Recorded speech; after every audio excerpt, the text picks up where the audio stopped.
Ace TV.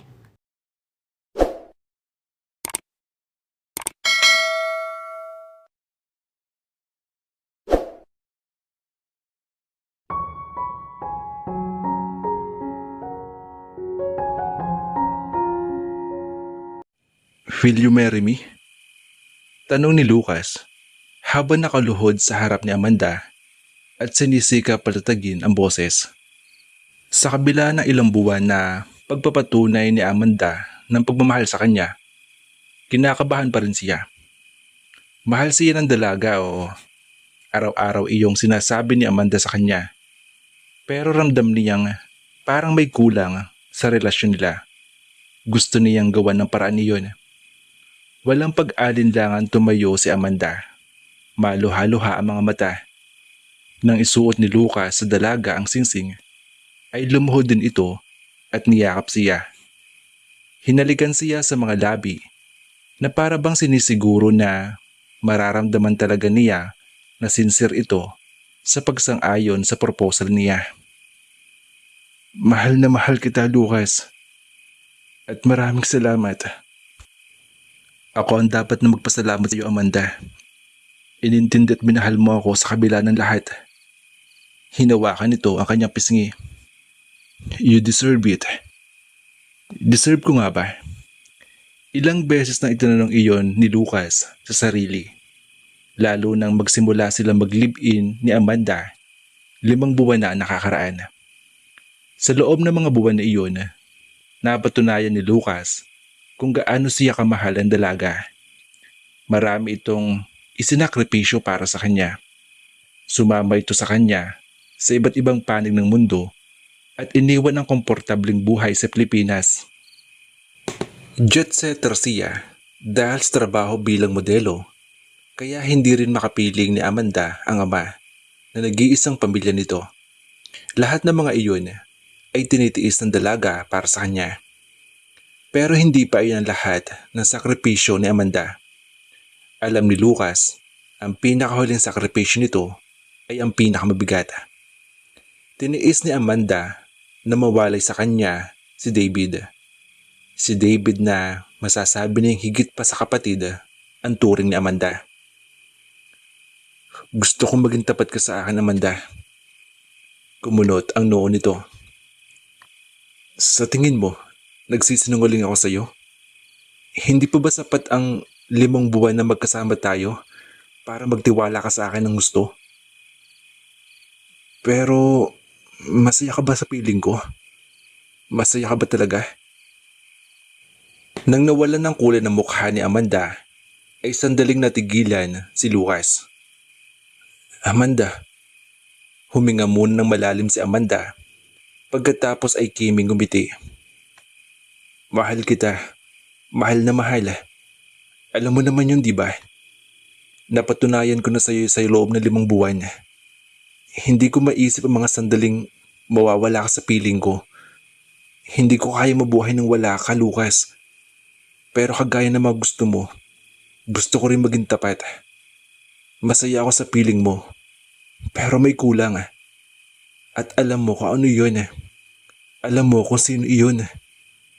Sinalubong ni Amanda ang kanyang mga mata. May takot mula sa mga iyon, pero ramdam ni Lucas na pilit rin na nilalabanan ni Amanda ang lahat ng takot. Kailangan ko rin sa David sa buhay ko. Lucas, hindi ako lubos na magiging masaya kung hindi ko siya makakasama. Lumipas ang 1 taon. Maluwang na nakangiti si Amanda nang umuwi siya. Dahil sanay ang mga kasambahay na makita siyang ganong aura. Hindi na nagtaka ang mga ito sa masayang mukha niya hanggang sa makita ng mga ito ang hawak niya. Nanalo ka, Amanda? Nanlalaki ang matang tanong ni Manang Gloria, ang mayordoma nila. Maluwa ang ngiting tumangutango siya at ipinakita ang trophy. Masayang niyakap siya na matanda na mula nang magkaisip siya ay naninilbihan na sa bahay nila. Proud ako sa iyo. Napakagaling mo talagang bata ka. Masaya po ako pero Isa lang naman po itong award mula sa kumpanya namin. Pero kahit na, malaking bagay pa rin yan. Manang-mana ka talaga sa mami mo, Amanda. Napakagaling, napakatalino. Proud na proud talaga ako sa iyo. Malawa ang naging ngiti niya. Natutuwa siya kapag ganong ipinagkukumpara siya sa ina. Ito kasi ang idol niya. Kahit na halos wala pa siyang isip nang mamatay ito, dahil naman sa palaging ikinikwento sa kanya ni Manang Gloria ang tungkol sa mami niya, pakiramdam ni Amanda ay kilalang kilala na niya ang ina. Dahil lumaki rin sa mga kwento tungkol sa mami niya, ang mga naging passion nito ay naging passion na rin niya. Isang magaling na journalist din ang kanyang ina. Gusto niya maging kagaya nito at ngayon ay ramdam niyang unti-unti nang nakakamit iyon. Kahit na hindi siya suportado na nag-iisang tao na inaasahan niyang suportahan siya. Sana masabi rin po ni Daddy ang mga salitang iyan sa akin. Nalungkot si Amanda sa naisip. Hindi gusto ng daddy niya na maging journalist siya. Noong nag-college siya at ginustong kunin ang kursong iyon, doon nagkaroon ng malaking agwat sa kanilang ama. Pinagpilitan niyang kumuha ng kurso na journalism sa kabila ng pag-ayaw nito. Sinubukan niyang ipakita sa ama na masaya siya roon, na magiging matagumpay sa gustong kurso. Noong college ay marami siyang napalalo ng contest. Ginawa niya kanyang best para matuwa sa kanya ang ama at makitang masaya siya sa ginagawa. Pero kahit halos 7 taon na nakakalipas, ay hindi pa rin siya nito natanggap. Kahit pa paano, naiintindihan ni Amanda kung bakit. Ayaw ng daddy niyang magaya siya sa ina. Lalo na't namatay ang mami niya dahil sa isang maselang artikel na isinulat nito. Pero matapang si Amanda, kagaya ng kanyang mami. Kahit alam na mapanganib ang ginagawa, ay itinuloy pa rin. Gusto kasi niya ang trabaho. Mahal niya ang pagsusulat. Hindi siya nag-aalala kung ano man ang pwede mangyari sa kanya dahil gusto at mahal niya ang ginagawa. Maya-maya ay narinig ni Amanda ang ugong ng sasakyan ng daddy niya. Tanda na dumating na ito. Good evening, Daddy. Guess what? Nanalo ang article ko bilang Outstanding Article of the Year sa news writing category. At ipinakita niya ang trophy. Walang emosyong tiningnan nito ang trophy. Hindi ka ba masaya para sa akin, Daddy? Pinuri ako ng lahat kanina. At sinabi pa ng boss ko na susubukan daw niya na isali ang article ko sa inaasahan mo magiging masaya ako para sa iyo, ha, Amanda? Putol nito sa sinasabi niya. Alam mong sa una pa lang, hindi ko gusto ang course na kinuha mo. Ang karir na tinatahak mo.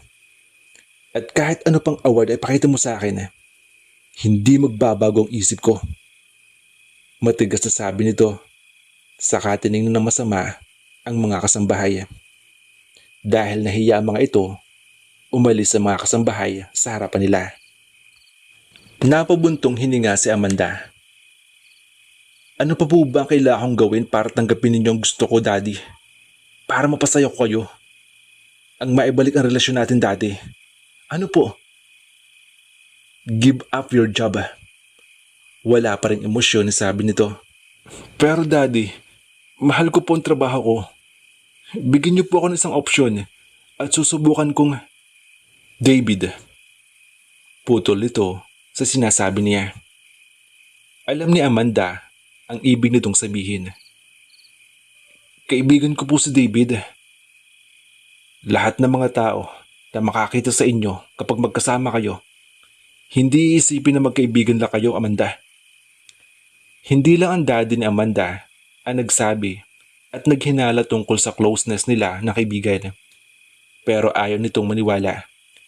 Siguro dahil matagal lang gusto ng daddy niya na magkatuluyan sila na kaibigan para sa sariling interes. Malaki ang business ng pamilya ni David. Mayroon itong chain of 5-star hotel. Ang pamilya naman ni Amanda ay may beach resort sa iba't ibang banig ng bansa. Kapag pinagsama-sama ang lahat ng assets nila at ipagkukumpara sa assets ng pamilya ni David, nasa 1/4 lang siguro iyon. Naisip ni Amanda na kaya baka gusto ng daddy niya si David para sa kanya dahil magandang i-partner ang business ng mga ito sa business nila.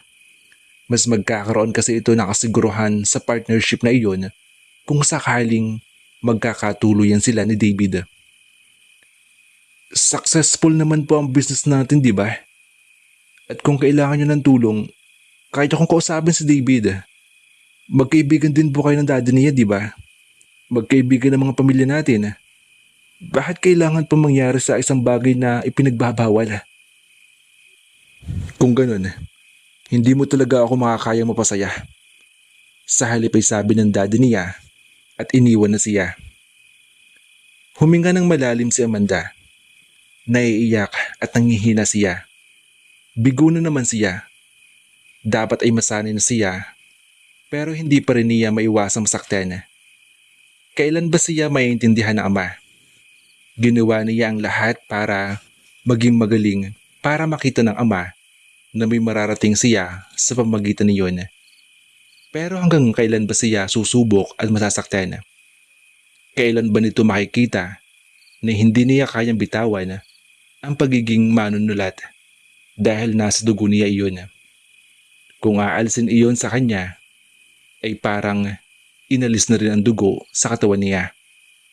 Kailangan ni Amanda ng taong makakaintindi ng lubos at makakaramay sa muling pagkabigong naramdaman. Lumipas ang ilang sandali. David point of view. Sa halip na hello rin ang matanggap ni David kay Amanda, nang sagutin niya ang tawag nito, ay labas ang narinig niya. Hindi tuloy niya maiwasang mapakamot sa ulo. Siguradong mangungulit si Amanda. May gusto ko bang sabihin sa akin? Pwede bang sa ibang... Sinabi ng lumabas ka eh. Putol nito sa sinasabi niya. Amanda, busy ako. Gusto mo bang bulabugin ko pa ang katulong nyo? O susundin mo na lang ang gusto ko? Sabi nito. Napabuntong hininga si David. Alam na niyang tututuhanin ni Amanda ang gusto, base na rin sa tono ng boses nito. Lumabas siya at nakita ang kaibigan na nakasandal sa pader ng gate ng bahay nila. Dahil magkapit-bahay lang naman sila, madali lang na makapunta ang dalaga sa bahay nila. Tumaas ang isang kilay ni David nang makita nakasuot pa ito ng pulang long gown. Napansin agad niya ang ganda ng kaibigan. Pero kung gaano rin naman kabilis niya napansin iyon, ay ganon din ang lungkot na nakita niya sa mga mata nito. What's wrong? Nabalot siya ng pag-alala nang makita ang sakit sa mukha ni Amanda. Sa halip na sagutin siya, ay may inilabas ang dalaga mula sa likuran. Isang trophy. Napangiti si David. Naalala niyang ngayon ang awards night sa kumpanyang pinapasukan ni Amanda. Ibig sabihin, nanalo ang dalaga. Babatiin at yayakapin na sana niya ito, pero nanatili pa rin ang lungkot sa mukha nito. Oh, bakit? Ano ba talaga ang problema, ha, Amanda? Huwag mong sabihin hindi ka masaya sa nakuha mong award na ito. Masaya, syempre.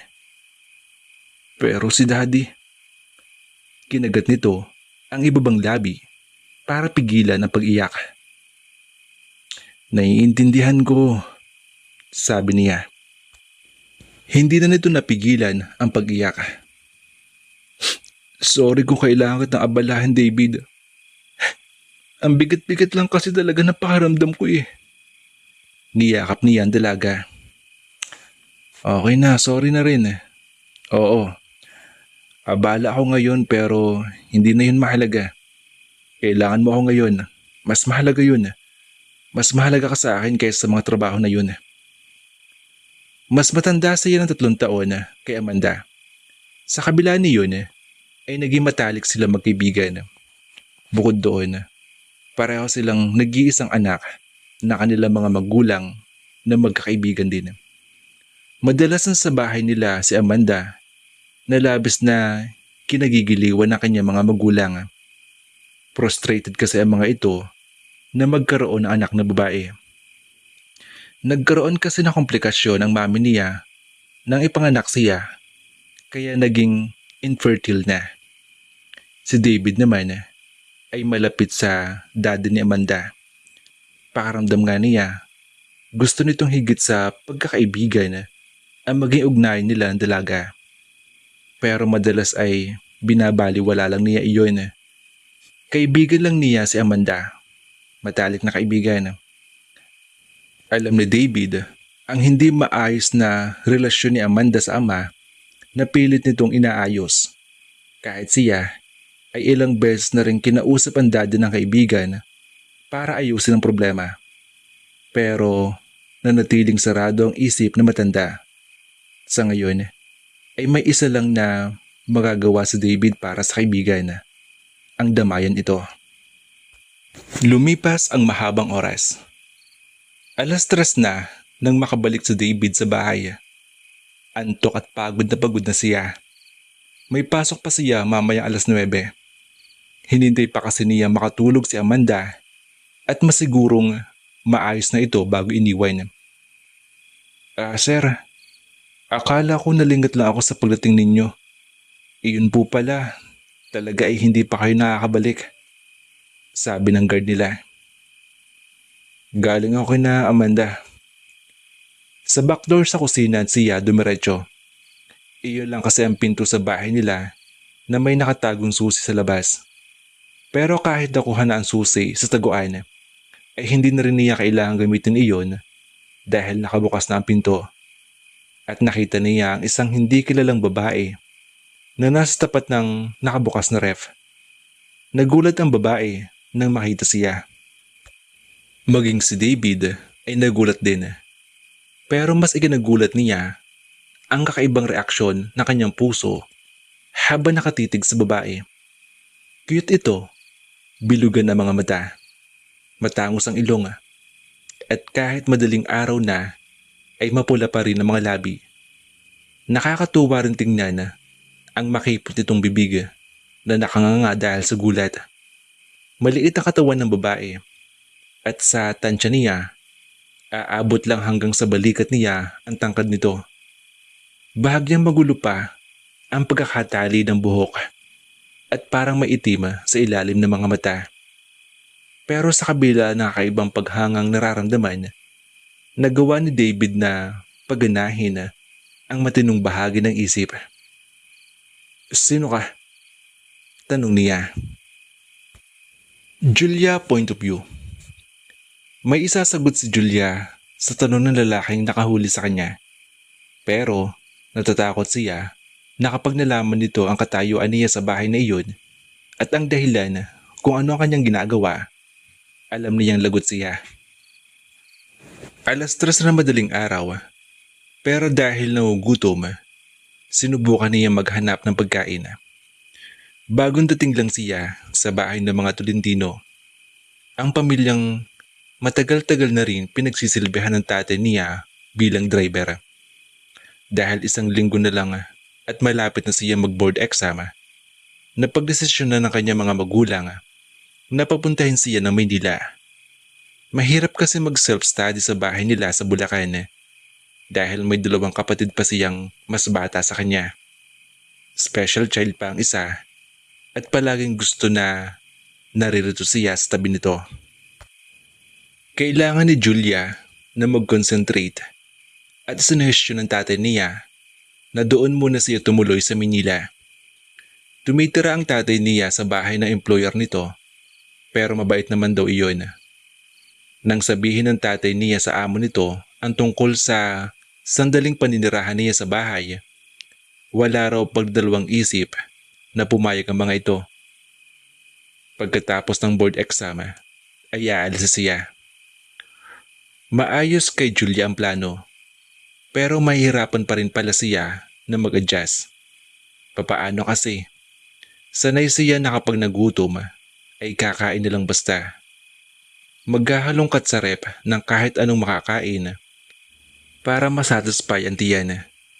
Dahil ngayon ay nag-self-study si Julia, nag-aaral siya kahit madaling araw na. Hindi kasi siya gaano nakapag-aral kanina nang dumating dahil dinadadal siya ng mga kasambahay ng mga Tolentino na lahat ay mababait din. Isinara niya ang ref sa kahiyang yumuko. Sorry, alam ko po na mali dahil naghahanap ako ng pagkain sa oras na ito. Pero sumindi ang ilaw at napatingala siya. Natulala siya sa lalaking nasa harap. Nahigit niya ang hininga. Nakilala niya ang lalaki. Si David Tolentino, ang nag-iisang anak ng half French, half Filipino business tycoon na si Leonard Tolentino, ang amo ng tatay niya. Ang lalaki na sa portrait na sumalubong sa kanya pagdating sa mansyon. Ang lalaking sa portrait pa lang niya nakita pero natigilan na siya. Pero ngayon nasa harap na ni Julia ang binata, mas malakas ang epekto nito sa kanya. Bumilis ang tibok na kanyang puso. Dahil ba sa takot? Dahil nahuli siya nito? O dahil sa takot? Dahil na magtama kanilang mga mata ay parang nagustuhan na niya ito. Oo, maganda ang features ni David. Light brown ang kulay ng mga mata at buhok na may pagkulot at medyo magulo. Patangos ang ilong. Ang mga labi nito ay sobrang pula. Matangkad si David. Ang mukhang Pilipino na pampisikal na katangian lang nito ay ang kayumangging balat. Nasa tingin niya ay namana sa purong Pilipina na ina. Ano ba nangyayari sa akin? Isip niya. Hindi karaniwang naaakit si Julia sa lalaki. Nagkakagusto man siya ay madalas na artista pa. Mabibilang din sa kamay ang mga artistang iyon. Hindi niya binibigyang pansin ang opposite sex dahil na rin may gusto niyang mag-focus sa pag-aaral at pangarap. Pero karapat dapat naman sigurong bigyang pansin si David. Pagkatapos ng lahat, sa yaman ng pamilya nito ay itinuturing na celebrity ito. Bigla tuloy siyang nanghihinayang. Kapag umuwi ang tatay niya sa bahay nila tuwing day off, madalas na ikinikwento nito sa David at ang kanyang pamilya. Minsan ay ipinakita sa kanya ng ama ang picture ng binata, kaya nakilala niya si David. Pero hindi niya gaanong binigyang pansin iyon. Nagsisisi siya sa hindi pagpansin dahil ngayon lang tuloy niya nakita ng personal ito. Kung sana noon pa, paniguradong inspired siya sa pag-aaral. Kung si David ang magiging major crush niya. Siguro palagi rin siyang sasama sa ama para lang makita ng personal ang binata. Hindi ang dahilan mo kung bakit ka nasa kusina ang sagot sa tanong ko. Hindi naman galit ang tono ni David. Sa katunayan, ay unti-unti pa itong umiti. Dahil doon, nakita niya ang dalawang dimples nito. Julia po, anak po ako ni Greg. Yung isa po sa family driver nyo. Tumango-tango si David. So, Julia, gusto mo bang kasuhan kita? Nanlaki ang mga mata niya. Hindi. Huwag niyo po akong kasuhan. Hindi ko naman po intensyon na magnakaw ng pagkain eh. Nagugutom lang talaga ako habang nagre-review.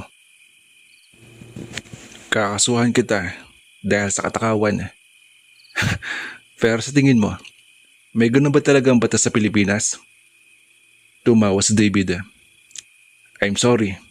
Relax, niloloko lang kita. Nakahinga siya ng maluwag. Salamat po sir. No problem. Pero pwede bang itigil mo na yung pagpupo sa akin? 26 pa lang ako. Okay sir. Tsaka pwede bang David na lang itawag mo sa akin? It was nice to meet you, Julia. Lumapit pa ito sa kanya at inilahad ang kamay. Tinanggap niya ang pakikipagkamay ng binata. Naramdaman niya ang pagbilis ng tibok na kanyang puso. Muntik na nga niyang mabawi ang kamay kay David dahil para nakaramdam siya ng kuryente sa pagdidikit ng mga kamay nila. Tama ba na isipin niyang para nagkakagusto siya sa isang lalaki sa unang pagkikita nila? May ganun ba talagang klase ng pakaramdam? Maraming gumugulo sa kanya. Pero umasa siya na sa pagdaan ng mga araw, magkakaroon din siya ng kasagutan sa kung ano man ang mga iyon. Kinabukasan, Amanda point of view. Tanghali ng magazine si Amanda kinabukasan at hindi maganda ang pakaramdam niya dahil sa ginawa kay David kagabi. Alam niyang busy ang kaibigan pero nagawa pa rin niya itong abalahin at puyatin. Agad niyang kinuha ang cellphone para tawagan si David. Nakita niyang may text message ang kaibigan pero hindi na niya iyon pinagkaabalahang basahin. Ano man ang nilalaman ng message nito, malalaman din niya kapag nakausap na. Hey Amanda, nasa office ako ngayon kaya hindi na kita ma-check personally.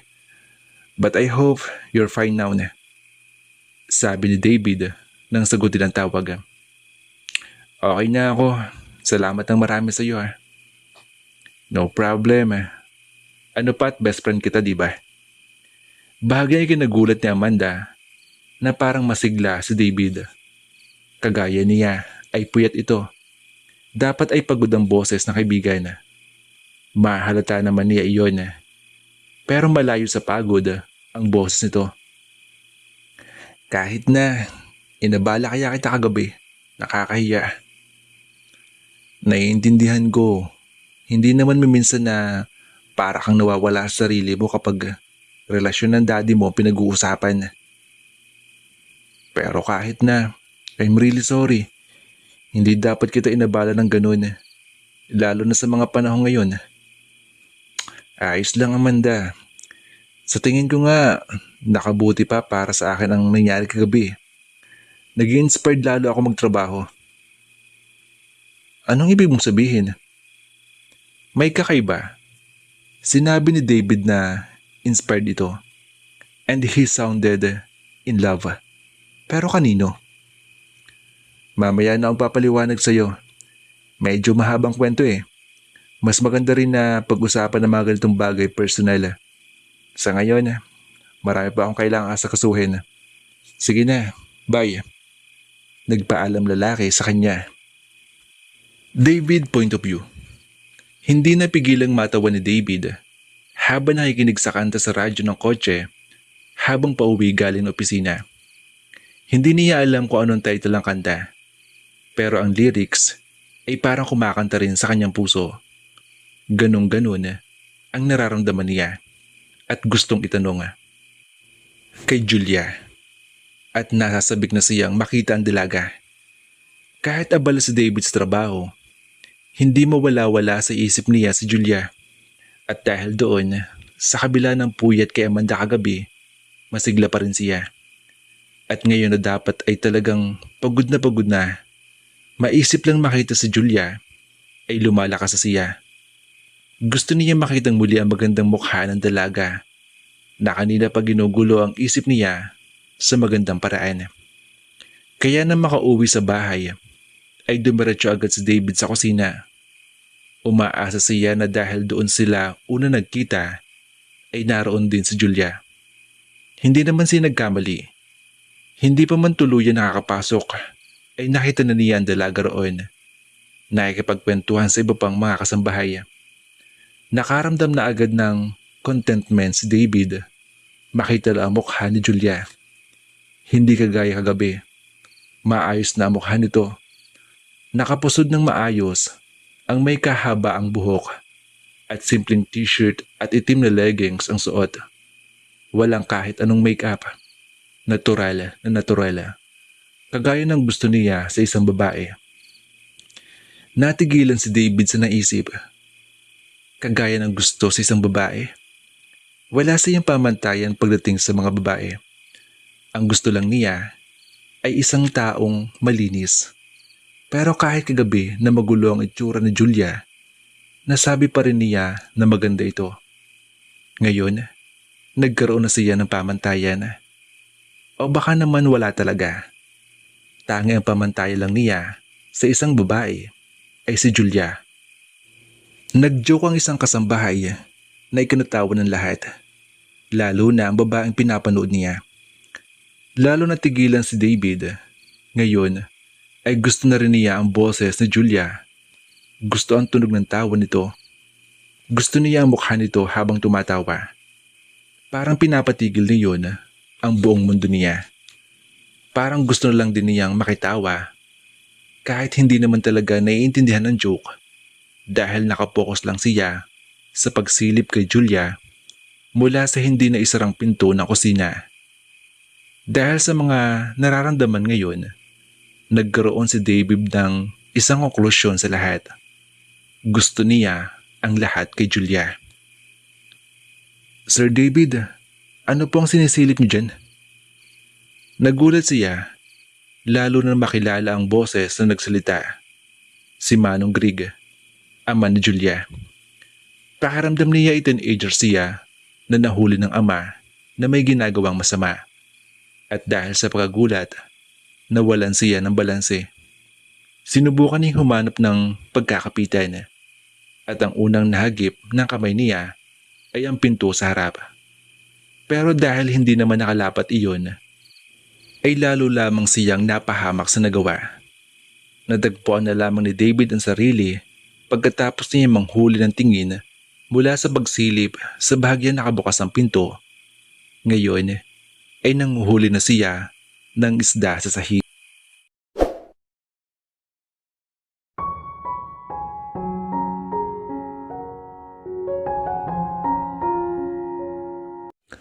Automatikong bumilis ang tibok ng puso ni Julia nang makita si David. First aid! Sigaw ng isa sa mga kasambahay na sa sobrang pagkataranta, hindi na nag-aksaya pa ng oras para tanungin muna ang lagay ni David. Sumali si Julia sa mga dumalo kay David. Lumapit siya sa binata. Anong masakit sa'yo? Nag-angat ang tingin si David sa kanya. Napakura pa siya nang makitang sa halip na sakit dahil sa nangyari ang mabasa sa mga mata nito ay nalambot pa iyon na makita siya. David? Parang noon lang ninabalik sa wisyo si David. Hinawakan nito ang paa. Lumitaw na sa mukha ang parang naantalang sakit. Sa tingin ko, nagka-spray niya ako sa ankle. Pumunta siya sa paanan ng binata at itinaas ang paa nito. Dumaing si David sa ginawa niya pero kinalma niya. Kailangan nating ilibit ito para mabawasan ang swelling. Alam ni Julia ang gagawin dahil tinuruan sila ng first aid treatment. Humingi siya ng yelo sa isang kasambahay na agad namang sumunod. Pagkatapos ay itinaas ang paa ni David. Nilagyan niya iyon ng yelo. Daman niya ang pagkatitig ng binata sa kanya. Nag-angat siya ng tingin sa binata at nagtama ang kanilang mga mata. You are an angel. Para nangangarap na sabi ni David sa kanya. Nagwala yata ang puso ni Julia.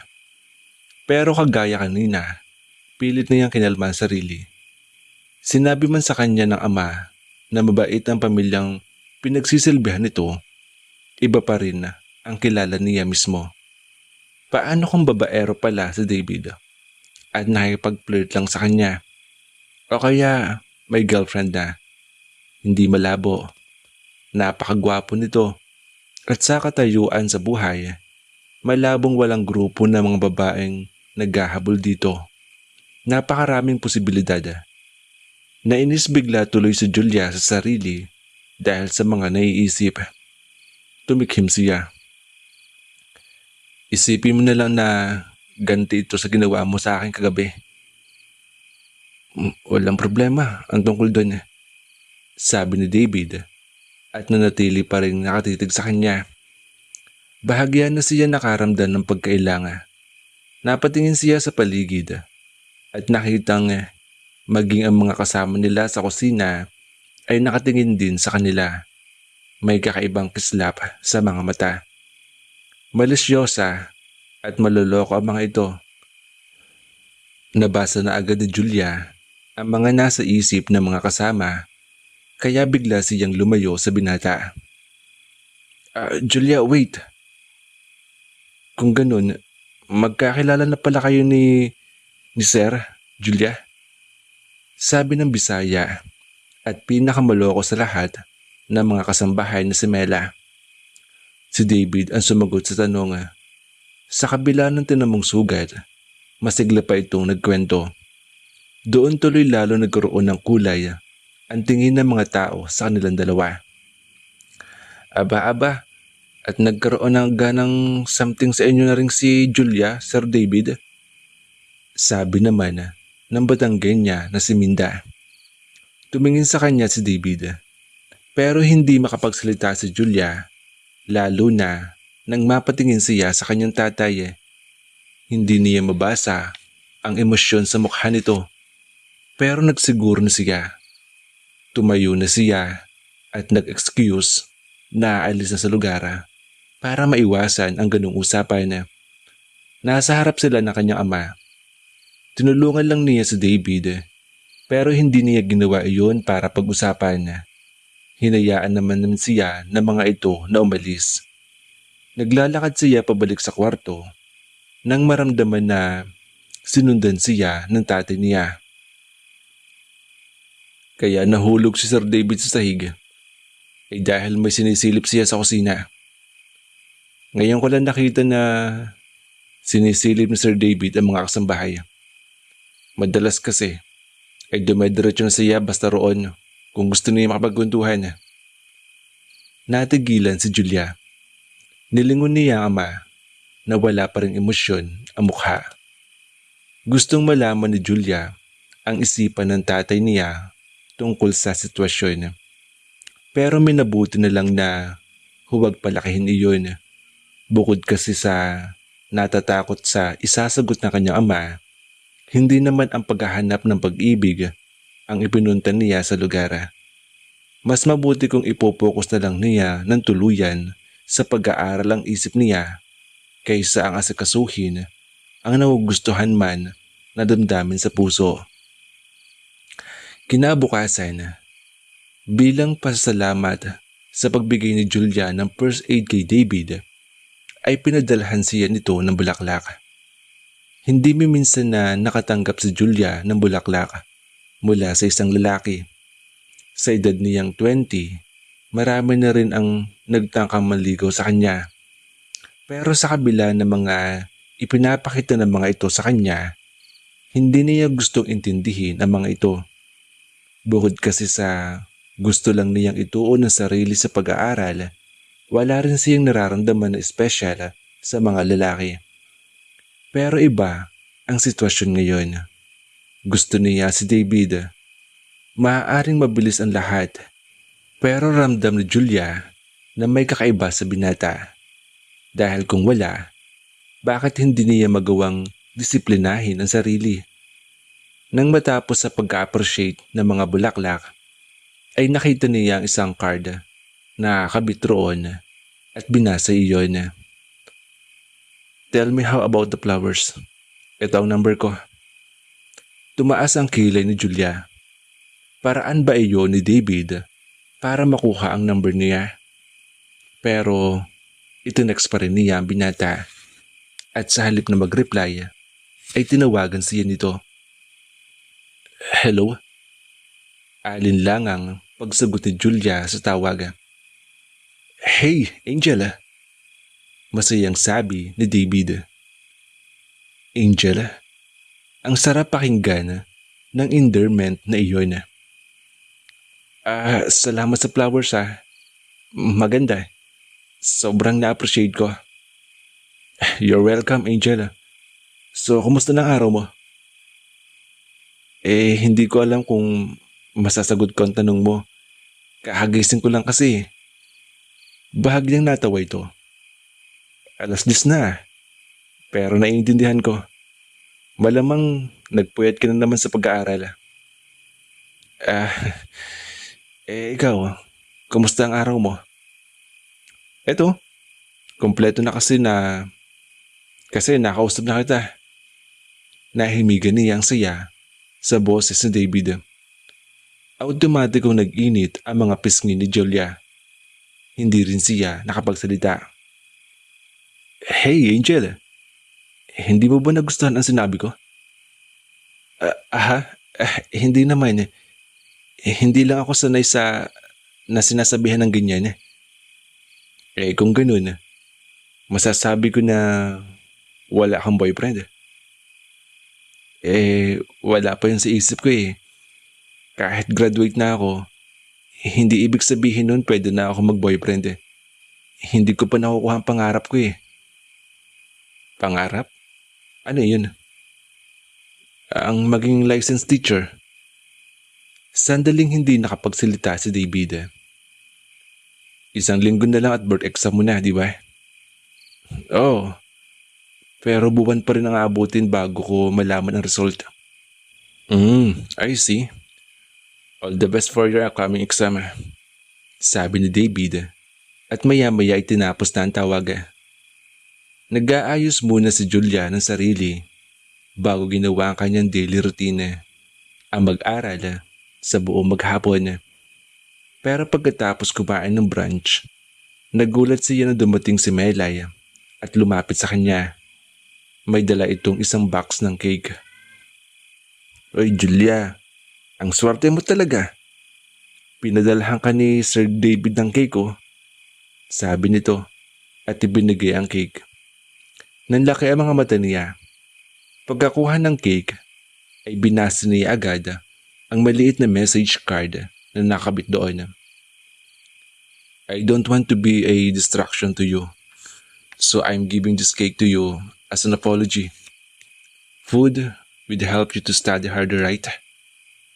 Naaalala siguro nito ang ginawa niyang pagnakaw ng pagkain sa ref. Napangiti siya. Mali pala siya nang iniisip. Hindi sa nawala ng interes sa kanya si David, kaya tinapos ito ang tawag.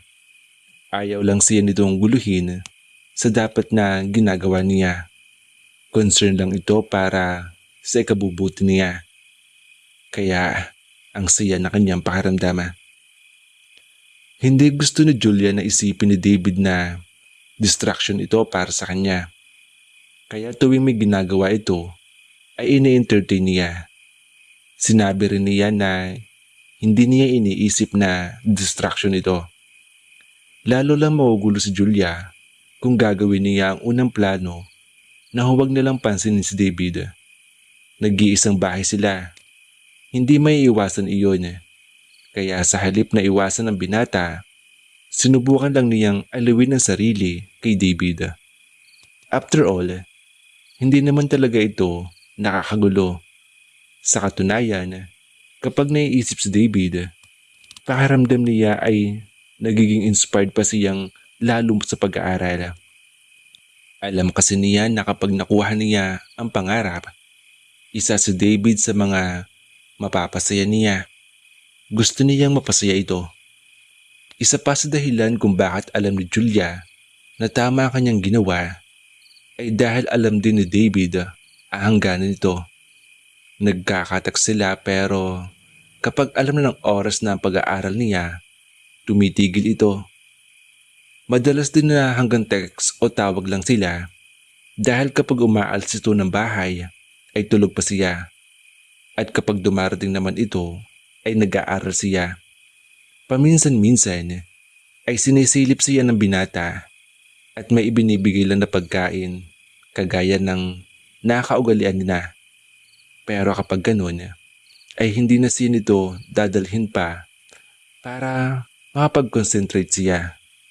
Sa mga nakalipas na araw, ganun ang setup nila ni David. Tuwing break lang niya sa pag-aaral, nagkakausap sila at nagkaka-text. Ngayon, 3:00 na ng hapon. Merienda niya iyon at break din ni David sa trabaho. Kain na, Angel. Nag-reply siya sa text message na iyon ng binata at sinabing kumakain na nga siya at sana ay ganun din ito. Hindi ko na kailangan kumain pa. Makausap ka lang, busog na ako. Naramdaman ni Julia na parang may mga paro-paro naglalaro sa kanyang tiyan nang mabasa niya ang sumunod na message ni David. Tuwing nakakausap si David, ay hindi na nawala ang mga iyon. David was a sweet guy. Kinikilig siya kapag nagkakausap sila at lalo na ngayon na kapag bumabalot ito. Hindi maitago ni Julia ang nadarama at dahil naging abala roon, ni hindi niya napansin na may tao nang lumapit sa kanya sa garden ng mansyon kung saan niya naisipan na kumain ng merienda. Masarap ba ang kinakain mo? At ang luwang ng ngiti mo, anak? Bahagyang namutla ang mukha ni Julia nang makita ang ama. Agad na itinago ang cellphone niya. 4 na araw na wala sa mansyon ang tatay niya. Kasama ito ng dada ni David sa isang business meeting sa Batangas. Mukhang hindi ah. Hindi mo halos nagagalaw yung pagkain mo. O dahil sa kung sino nakatext mo sa cellphone. Hula ng tatay niya na sumulyap sa cellphone niya. Bahagyang yumuko si Julia. Tama po kayo, tatay.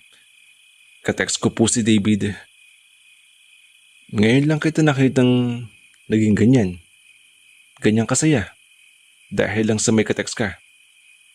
Kahit ang nanay mo, wala kinikwento sa akin na ganyan ka. Bihira ka nga lang din gumamit ng cellphone at ngayon. Tatay, naaliw po kasi akong kausap si David. Sorry po. Bakit mo naman kailangan humingi ng tawad sa akin, Julia? Dahil hindi niyo po gusto na nagkaka-interest ako kay David. Palagi niyo pong pinapaalala sa akin na huwag muna ako mag-boyfriend habang hindi ko pa nakuha ang pangarap ko. Pero malapit na makuha yun, di ba? Hindi naman po ibig sabihin nun. Pwede ko nang hindi respeto ang gusto niyo para sa akin. Ngumiti ang tatay niya. Hinawakan nito ang kanyang balikat. At napakaswerte ko para matawag kitang anak. Dahil ginagawa mo ang lahat para sa amin. Nire-respeto mo ang utos namin sa kabila ng lahat. Ngumiti si Julia. Maayos ang trato sa kanya ng mga magulang. Hanggang kaya, binibigay ng mga ito ang lahat na bagay na kailangan o maski gusto nila. Kahit hindi ganun kaganda ang trabaho ng kanyang ama, pinipilit nitong ibigay ang mga bagay na nararapat para sa kanila. Isa ng patunay roon na mula elementarya hanggang college, sa private school sila nag-arala. Alam ko rin naman po na para sa ikabubuti ko ang mga iyon. Tumango ang kanyang ama. Tama ka. Pero kung gusto mo na rin naman mag-boyfriend, wala namang problema sa akin. Malaki ang tiwala ko sa iyo, Julia. Sa mga nakalipas na taon, hindi mo ko binigyan ng kahit anong sakit ng ulo. Nanatili ka mabuting anak, matalino, may pangarap. Kung ganun po, hindi po kayo galit sa nalaman nyo? Bakit naman ako magagalit? Nililigawan ka ba ni Sir David? Hindi nakapagsalita si Julia. Hindi nagtatanong si David. Ramdaman niyang mainteres sa kanya ang binata base sa mga ginagawa. Pero walang sinasabi na gusto siya nitong ligawan. Wala siyang sinasabi. Pero kung ganun man, wala ka dapat ipag-alala, Julia. Nagte-text sa akin ng ilan sa mga kasambahay at sinasabi nila kung paano ka ituring ni Sir David. At ikaw, mukhang ang saya-saya mo ngayon. Gusto ko yun. At kung tama ang iniisip ko na kaya ka ganyan, ay dahil gusto mo rin si Sir David. Wala rin kaso sa akin yun. Napakurap siya. Hindi siya makapaniwala. Mabait si Sir David, Julia. Kung nagugustuhan mo siya at gusto ka rin niya, magiging masaya ako para sa'yo. Para sa inyo. Napakabait din ng pamilya niya. Wala ka magiging problema sa kanya. Mabuti nga iyon. At kilala ko talaga kung sino man ang lalaking napupusuan mo. Makakasigurado ako na nasa mabuting kamay talaga ang panganay ko. Nagustuhan ni Julia ang nalaman niya. Hindi pa man sigurado sa kung anong mayroon sa kanila ni David, ramdam niyang tama ang hinala ng kanyang ama. Kung gugustuhin mo ni David na i-level up ang kung anong mayroon sila ngayon, lahat ay nasa perpektong kondisyon.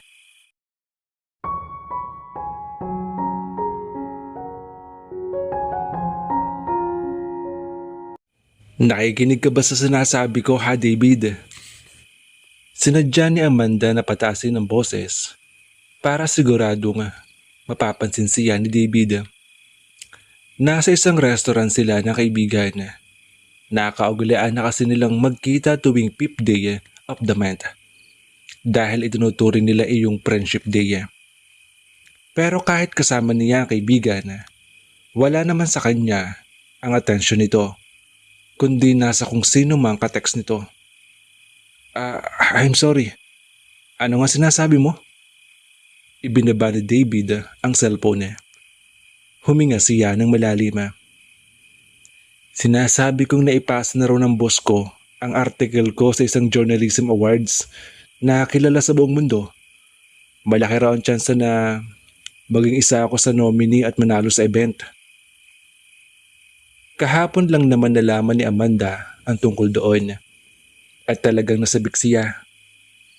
Hindi lang basta-basta na parangal iyon kung sakali. Gustong-gusto na niyang ikwento kay David ang tungkol doon. Pero hinintay talaga niya ang araw ngayon para may kwento iyon dito na may pakiramdama.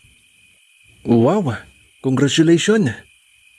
Naramdaman naman ni Amanda ang sincerity ni David. Pero nang tumunog ang cellphone nito, nawala na naman sa kanya ang atensyon. Ano ba talaga nang meron sa cellphone mo, ha? At hirap na hirap kang ibitawan yan. Wait lang, I will just send her a reply. Tumaas ang isang kilay ni Amanda. Her? Na-curious siya kung sino iyon. Pero nang maisip ang huling naging pag-uusap nila ni David, ay natigilan siya. May pinag-iinteresan na bang babae ang best friend niya? Sanay si Amanda na palaging nasa kanya ang atensyon ni David dahil never pang nag-girlfriend si David. Ngayon lang din siya binaliwala nito ng ganun at dahil iyon sa isang babae. Hindi masabi ni Amanda kung magiging masaya siya o maiinis sa mga nangyayari. Pero alam niyang kailangan niyang gawin ang nararapat. I owe you an apology, Amanda. Nakalimut ko magpaliwanag sa iyo tungkol kay Julia. Julia? So iyon ang pangalan ng babae. So, totoo nga. Saan naman kaya napulot ng best friend niya ang babaeng iyon at parang nalabsik ito? Sino si Julia? Ngayon ka lang may kinuwentong babae sa akin bukod kay Tita Erlinda. Napakurap pa si Amanda para siguruhin kung tama ba nakikita ng kumislap ang mga mata ni David. She just a simple girl. Anak siya ni Manong Greg. But it doesn't matter. Dahil sa kanya pakiramdam ko na kompleto ang buhay ko. Kahit mabigat ang trabaho ko, I feel inspired. Pareho kasi kami na may pangarap sa buhay. At ang sarap isipin na inaabot namin iyon ng magkasabay. Hindi siya distraction niya, kagaya ng ilan na sinasabi tungkol sa love. But well, siguro ngayon naging distraction siya. Pero pagbigyan mo na ako, Amanda. Break niya kasi sa pag-aaral ngayong oras. At ngayon lang siya nagkakaroon ng oras para magka-text kami. Ganon katindi ang pagkagusto ni David sa babae.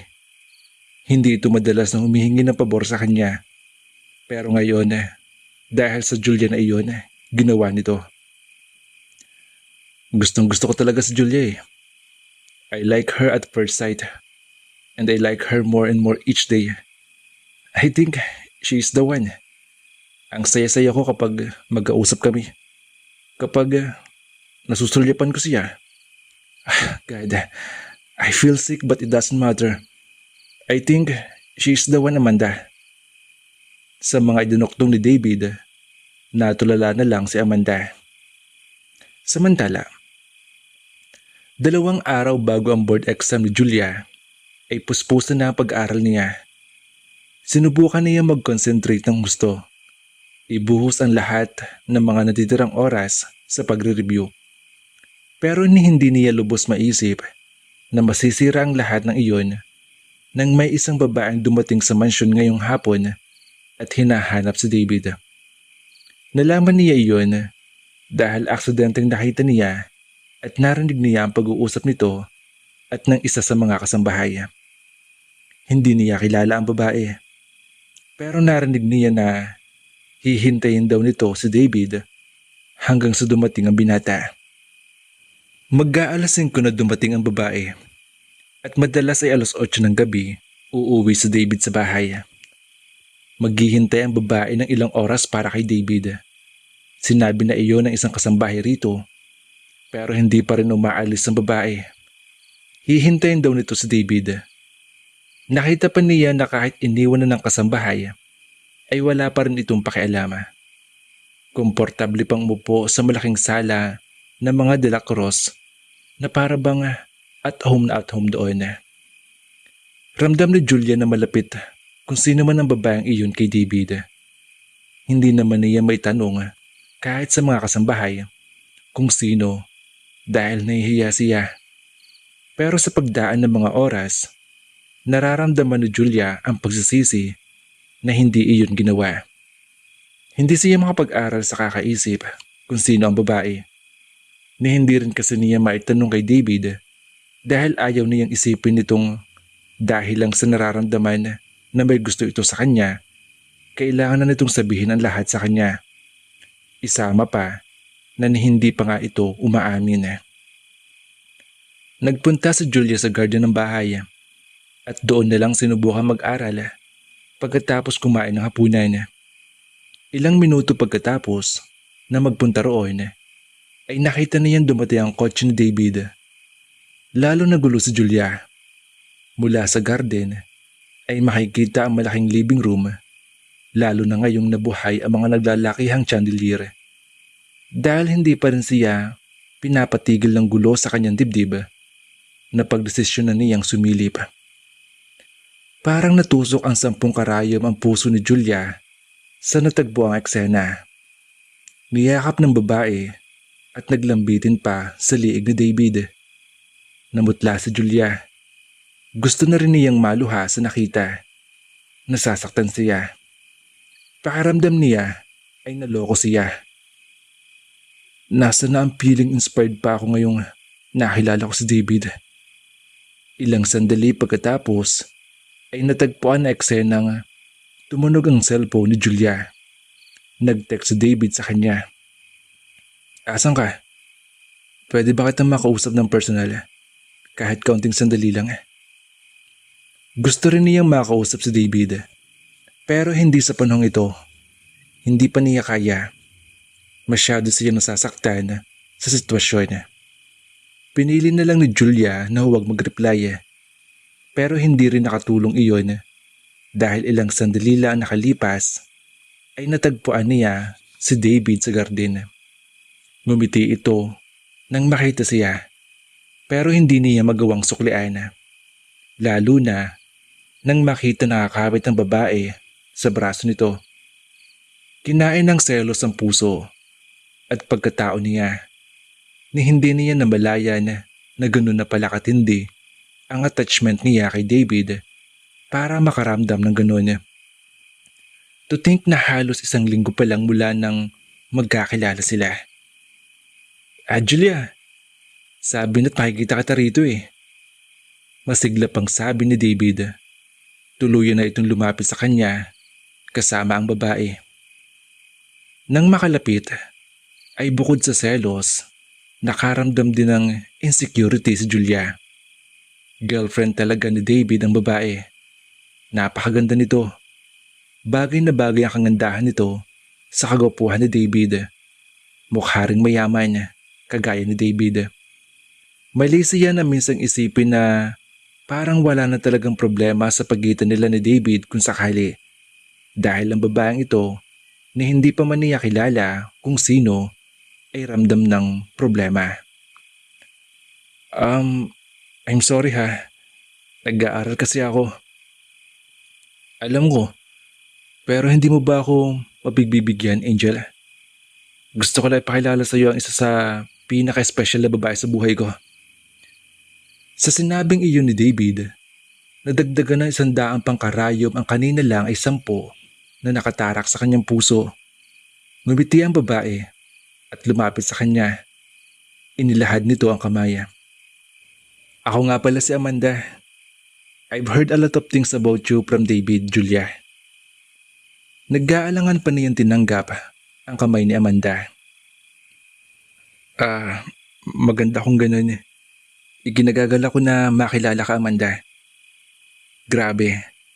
Sana hindi ako kalahin ni Pinocchio na humahaba ang ilong kapag nagsisinungaling dahil paniguradong mabubuko ako. Isip niya. At masaya rin ako na ngayon ay nagkakilala na ang best friend ko at tumingin si David sa kanya. Napansin niya na bahagyang napangiwi pero maya-maya ay bumawi rin ang ngiti. Ikaw, Julia? Best friend? Sa halip na pag-iiba ng reaksyon ni David, mas pinili niyang pansinin ang sinabi ni David tungkol kay Amanda. No, Amanda is my best friend, Julia. At isa sa mga dahilan kaya pumunta siya rito sa bahay ngayon ay dahil na rin sa iyo. Sinabihan ko kasi siya kahapon na gusto ko kayo magkakilala. Ganun ba? Sana hindi naging malaking abala sa iyo ang abala. Natawa si David. Hindi mo na abala si Amanda. Sa totoo lang, diya lang siya sa kabilang bahay nakatira. Yeah, that's true. Naging busy lang ako nitong nakaraang araw. Kaya ngayon lang ako nakabisita kay David. Kahapon lang din kasi niya ikinuwento tungkol sa iyo nung tuluyan sa akin. Siniko pa nito si David. Dahil hindi tayo nagkikita ng personal itong mga nakarang araw. You know very well na kapag importanteng bagay sa personal natin pinag-uusapan, di ba? Sumusunod lang ako sa friendship rule natin. Oo na, sabi na lang ni Amanda pagkatapos ay pinindot ang ilong ni David. Hindi nagustuhan ni David ang ginawa ng kaibigan kaya gumanti rin ito. Dapat mawala na ang gumugulo sa isip ni Julia. Inamin na sa kanya ni David kung sino ang babae. Tinanggap naman ni Amanda ang paliwanag nito. Wala rin halong kasamaan ang pagpapakilala nito sa kanya. Nakangiti pa nga. Hindi nga lang niya sigurado kung plastic ng ngiti iyon dahil hindi naman siya magaling tumukoy ng mga ganong bagay. Pero sa nakikita ngayon kina David at Amanda, ramdam niyang close na close talaga sa isa't isa ang dalawa. And they look so cute at what they were doing right now. Pakaramdam niya ay naisapwera siya. Sa kabila ng mga paliwanag, may malaking bahagi ng isip ni Julia na hindi gustong maniwala na magkaibigan lang sina David at Amanda. David point of view. Ramdam ni David na nanlalamig sa kanya si Julia. Kahit isang araw pa lang ang nakakalipas mula na mangyari iyon, nakakasiguro na siya. Dapat ay naiintindihan niya ang dalaga dahil board exam na nito bukas. Pero hindi siya mapakali. Hindi kasi sinasagot ni Julia ang mga text message niya. Kung sumagot man, wala siyang maramdaman sa mga iyon. Hindi kagaya ng dati. At napatunayan ni David na tama ang pakaramdam niya nang subukang bisitahin si Julia. Kagaya ng kinaugilaan ng dalaga, nasa garden naman ito. Maliwanag doon, kaya makapag-aral ito ng maayos. Pero hindi ganoon ang nakikita niya. Sandali muna niyang pinagmasdan ang dalaga at nang makitang parang inis na inis si Julia, ay doon niyang sinubukang lapitan ito. Ilang beses na rin naman niyang palihim na pinagmamasdan ang dalaga habang nag-aaral. Pero ngayon lang niya ito nakita na naiinis ng ganoon. Hindi makapag-concentrate. Nagugulo kagaya ng nararamdaman niya. Dapat ay inintindi rin niya si Julia dahil baka pressured lang ito sa magiging exam bukas. Pero hindi iyon ang gustong paniwalaan ni David. Inaral mo ang page na iyon ng ilang oras lang ha, Julia? Gulat na nilingon siya nito. David, maaga ka yatang umuwi. Sinadya niyang hindi mag-overtime dahil gusto niyang tingnan si Julia. Nag-aalala kasi siya sa ikinikilos nito. Are you happy to see me, Julia? O mas nakakagulo pa ako para sa'yo? Bukas na exam at kinakain ako ng pressure. Bumuntong hininga ito. Nagtitiwala ka ba sa sarili mo? Oo naman. Kung ganun, hindi mo na kailangan matakot at magulo. Hindi naman ako nagugulo Pero ako oo. Sa tingin ko, nagsisinungaling ka. Alam ko nagugulo ka. At sa tingin ko rin, pareho ang dahilan natin kung bakit. David, Julia, may problema ka ba sa akin? Wala naman. Pero ano? Bumuntong hininga si Julia. Ano ba talagang meron sa atin, David?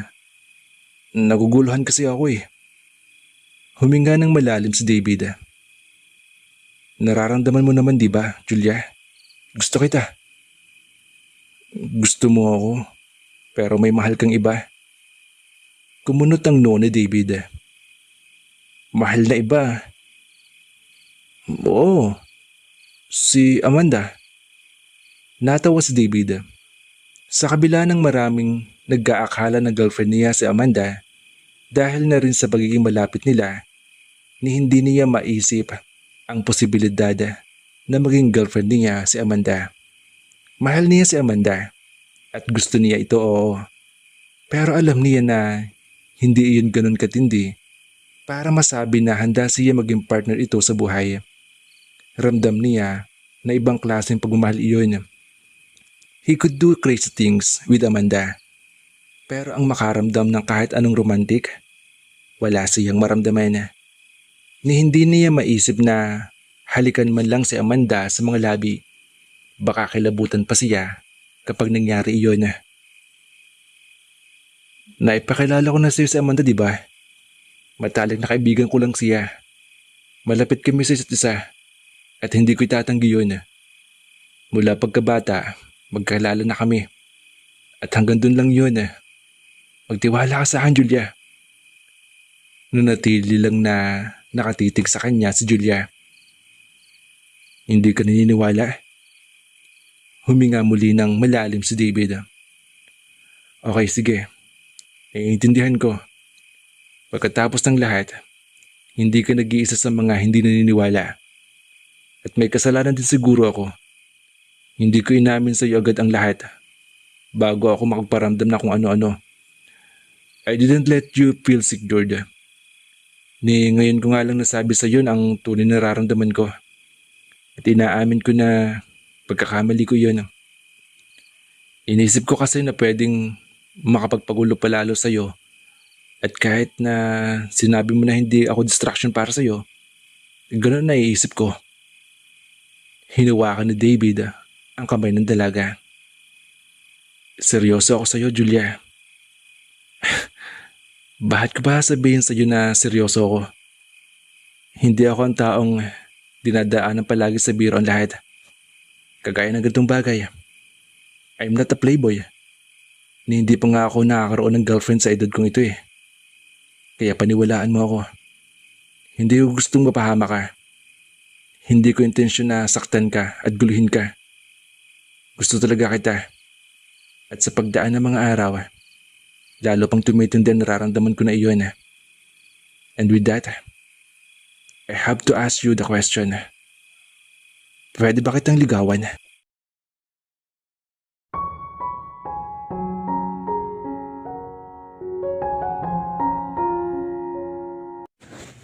Bakit ka nandito?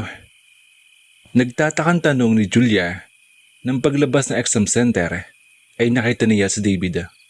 4:00 pala ng hapon.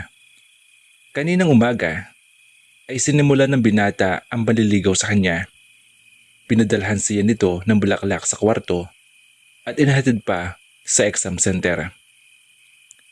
Nag-undertime ako. Simpleng sagot ni David. Hindi mo na kailangan gawin to. Kaya ko naman sarili ko eh. But I want to. Nililigawan na kita ngayon. Ibig sabihin araw-araw mo akong ihatid sundo. Baka masira ka sa trabaho mo. I'm the boss. Ngumisi si David. Hindi naman. Ayoko rin na maging abusado. Pero excited ako na malaman ko ano nangyari sa'yo. Did everything go well? Tumango si Julia. Good. You deserve a treat from me then. Tumaas ang kilay niya. Paraan mo ba to para yayain ako makapag-date sa'yo? Napakamot sa ulo ang binata. You got me there. Napangiti siya at pumayag na rin siya sa gusto nito. Humantong sila sa isang coffee shop at nagulat siya nang makitang naroon din si Amanda. Sana okay lang sa'yo na inimbitahan ko rin siya. Gusto ko lang na maging mas malinaw para sa inyong lahat. Nilapitan nila si Amanda na masaya silang binati at niyakap pa siya. Napatunayan ni Julia na hindi talaga dapat siya magduda sa relasyon ng dalawa.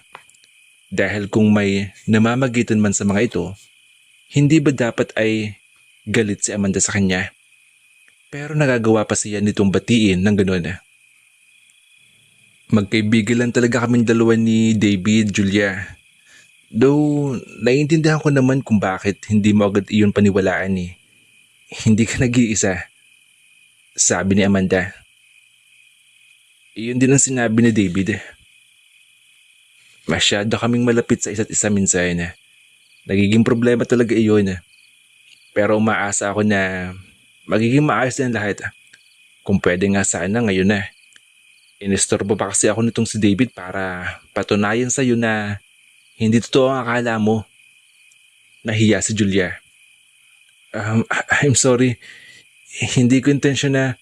It's okay. Willing naman ako mag-adjust.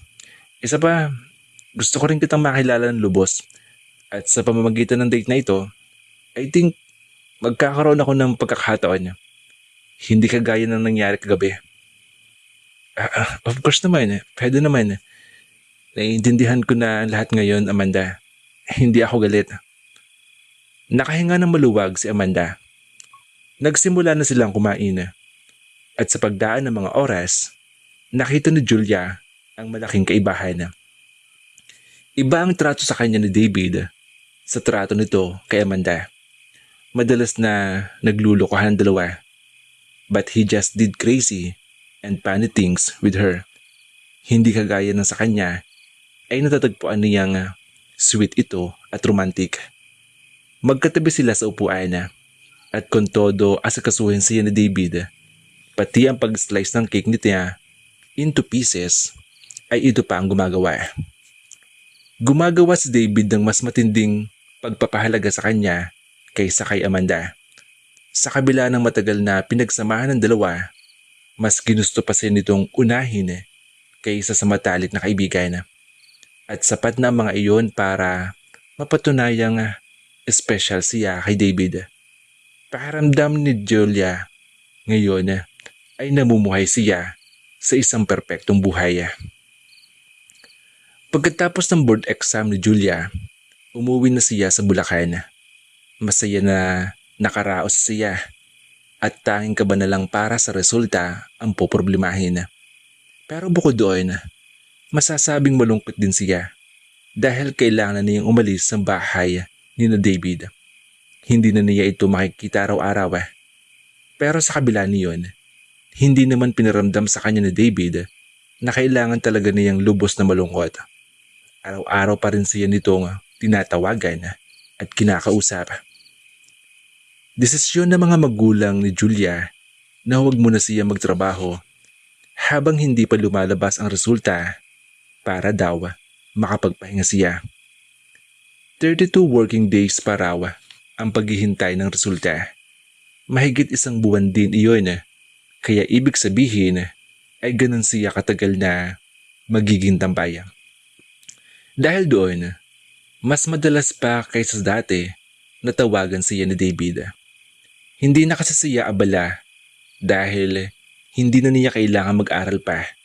Si David naman, kahit abala, ay willing na mag-adjust. Gusto pa nga niya ito iyon. Nakakalimang tawag ito sa kanya sa isang araw at minsan pa nga, umaabot ng 1 oras ang isa sa mga tawag nito. Sa mga ginagawang iyon ni David, nababawasan ang kalungkutan ni Julia na hindi ito nakikita. Ipinangako rin ng binata sa pagdating ng weekend ay bibisitahin siya na tunupad naman ito. 8:00 ng umaga ng Sabado ay may pumaradang magandang sasakyan sa harap ng bahay ni na Julia. Mabuti na lang at maaga siya nagising kaya nakapag-ayos siya ng sarili. Gusto niya maging maayos sa paningin ni David. Na-miss niya ito ng gusto. Masaya siya na ngayon ay magkakaroon na sila ng pagkakataon na magkasama at makikilala pa nito ang kanyang pamilya. Pero lalo siyang sumaya nang makitang hindi nag-iisa si David. Kasama nito ang tatay niya. Pinag-day off daw ng binata ang tatay niya para maging formal ang panliligaw nito sa kanya. Gusto raw kasing aminin ng binata sa pamilya niya ang ginagawa nito na kompleto silang lahat. Bukod pa roon, may dala rin ng mga pasalubong si David. Hindi lang sa kanya, kundi pati na rin sa buong pamilya niya. May regalong mga laruan sa kapatid niya at kagaya ng bigay nito sa kanya, binigyan din nito ng bulaklak ang kanyang ina. Naku naman iho, pakiramdam ko tuloy pati ako nililigawan mo. Sabi ng nanay ni Julia na namumula pa ang mga pisngi. Halatang natuwa sa ginawa ng binata. Ngumiti si David.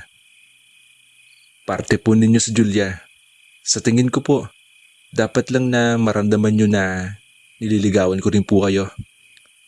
Lalong natuwa ang nanay ni Julia. Mukhang nakuha na ng binata ang loob ng nanay niya. Nagiya makapaglaro ang bunsong kapatid niya na si Jerome kay David.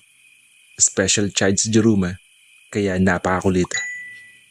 Minsan ay naisip ni Julia na kung hindi nga lang niya kapatid si Jerome, baka sinukuan na niya ang kakulitan nito. Mahilig ito makapaglaro kahit 13 taong gulang na at malaking bulas. Kapag hindi naman papayag na makipaglaro, mangungulit ng mangungulit ito. Maglalambing, kagaya lang ng pagyakap o basta-basta na lang papasan sa likod. At dahil malaking tao si Jerome, matinding paghihirap ang dinararanas si Julia sa kapatid. Pero kahit ilang oras na makikipaglaro si David kay Jerome, wala malang siya nakitang pagod o hirap sa binata. Hindi niya sigurado kung mahaba lang ba talaga ang pasensya ni David o sadyang naaaliw kay Jerome. Si Julia kasi ay hirap na pakisamahan ng kapatid kahit 1 oras pa lang sila naglalaro. Ganon din ang kanyang sumunod na kapatid na si Gerard. Pero hindi ganon si David. Masayang pinakikutunguhan nito si Jerome. At dahil sa mga ginawa ni David, mabilis nitong nakuha ang loob ng kanyang pamilya. Kagaya na kung gaano nito kabilis na nakuha ang kanyang loob. Tanghali na magaya si Gerard na pumunta sa ilog na malapit sa bahay para maigala si David. Doon sila nagtanghalian. Nagpaiwan ang kanyang ina para mabantayan si Jerome dahil hindi nito gustong sumama. Masyado raw kasing napagod sa pakipaglaro ni David. Isama pa na sa kondisyon nito, mahirap isama sa mga ganong gala. Nakita ni Julia kung gaano naaliw si David sa pagkain sa ilog at pagliligo na rin. Kumuha lang ng dahon ng saging tatay niya para doon kainin ang pulang itlog na may kamatis at tilapia na inihaw ng kanyang ama sa gilid ng ilog. Napakasimple lang ginawa nila kung may tuturing. Mga bagay na ginagawa ng mga simpleng tao. At sa kabila ng katayuan ni David sa buhay, bukal sa loob na niyakap nito ang mga iyon, nakita niya pa nga kung gaano kasaya ito sa ginawa. Salamat sa pagdala sa akin dito ha. Ito ang unang pagkakataon ko at napakasaya ko. Tama nga sila. Masarap talaga na mumuhay ng simple. Ang mga ginawa ba talaga natin sa ilog ang dahilan kaya kamasaya? O dahil kay ate, ha Kuya David? Nanunusong tanong ni Gerarda. Ngumiti si David. Isa iyon sa mga dahilan. Basta naman makasama o nakikita ko lang ate mo, masaya na ako. Kinindutan pa siya nito. Pag uwi sa bahay, ay nagulat si Julia nang makita nga may mga bagong damit na nakalatag sa kama ng kanyang kwarto. Isang magandang bestida iyon at may kasama pang sapatos at mga alahas. May bag din na bumagay sa damit. Pinadala ko ang mga yan para mamayang gabi. Sabi ni David na parang nabasa ang tanong sa kanyang isip. Mamayang gabi? Anong merong mamayang gabi? Dinner with my parents. Bigla siyang kinabahan at hindi niya iyon naitago.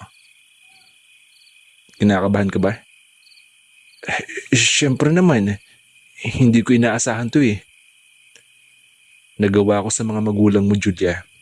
Sa tingin ko, nararapat din na gawin mo naman para sa akin. At huwag kang mag-alala. Hindi naman aso ang mga magulang ko. Hindi sila nangangagat. Sinabi niya sa kanyang tatay ang mangyayari. Hindi kagaya niya. Hindi ito nangamba. Maganda nga iyon na makilala mo sila. Ibig sabihin lang noon, ay seryoso talaga si David sa'yo. Alam naman iyon ni Julia.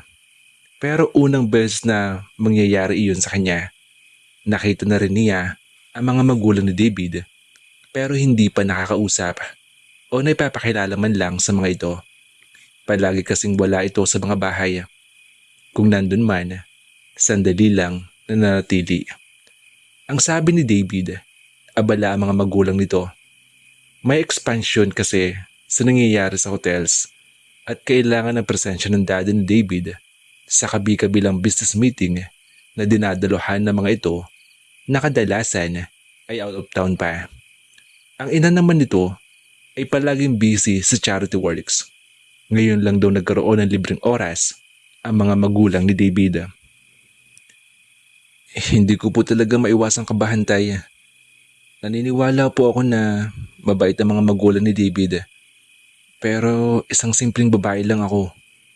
Hindi ko po sigurado kung magugustuhan nila ang isang babaeng kagaya ko.